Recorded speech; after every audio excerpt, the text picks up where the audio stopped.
Hey folks, it's Tom and Frugal Prepper. So I'm out here in the garage having a good old time getting stuff done.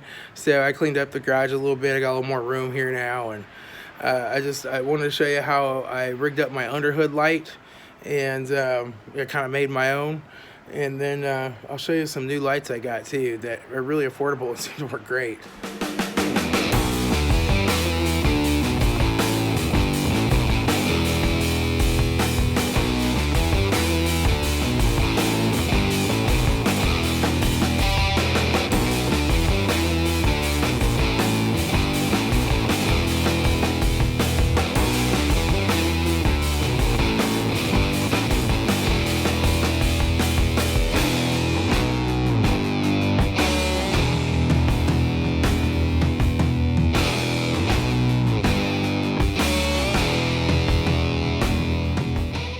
So, yeah, I got the things kind of moved back up here to this loft area on this side. I still have to go through that side.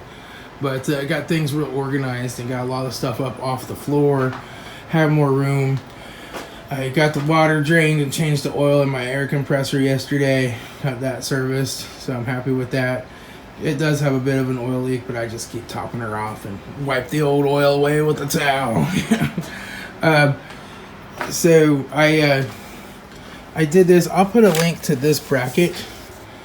I got it on Amazon, but this is like spring loaded and it's foam padded. So let me show you. You can just put this around the hood like so, and then it'll expand out and it'll just grip around the hood. So you don't have to worry about non-magnetic hoods and magnets falling off. And once it's on there, it's on there. Now this light was made for somebody else's battery powered light. And I have to tell you, after using a battery powered underhood light, I hate it.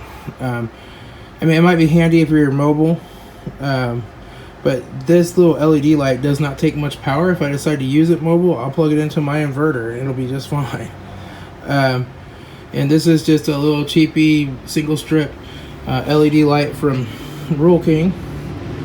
And I just put some zip ties around it here to hold it on the bracket, and then I can twist it and adjust it back and forth to get the light just where I want it at. So I'll kind of show you how this looks set up.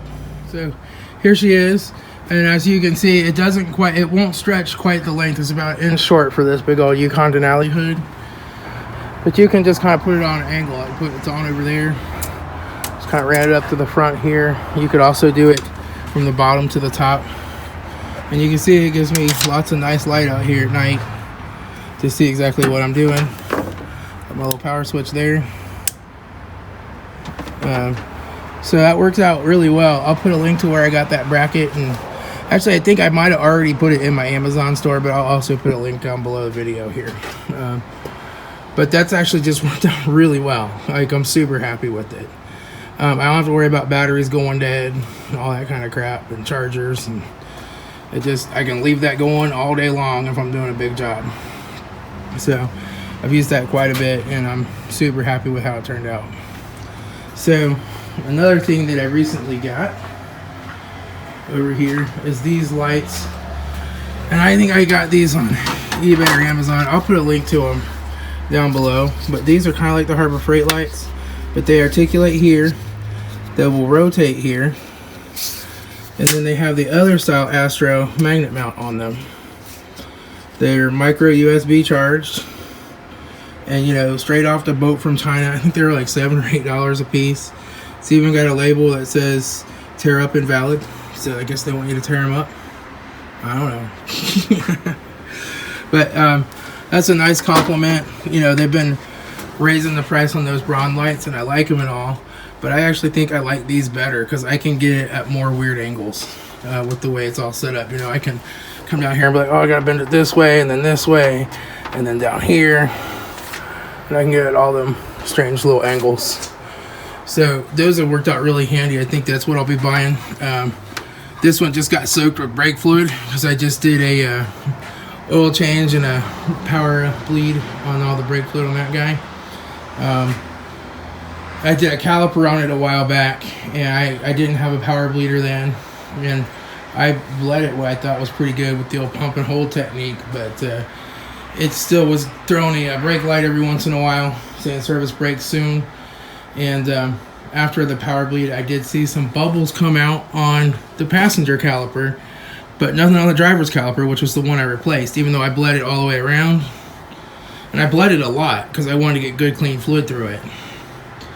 But there were still two, well, it was like, not two, probably 4 or 5 little tiny air bubbles that came out on this side. And now the brake pedal feels nice and stiff, so I think that was the problem. But that was my mistake. I'm not charging for that. But I did the oil change while it was here.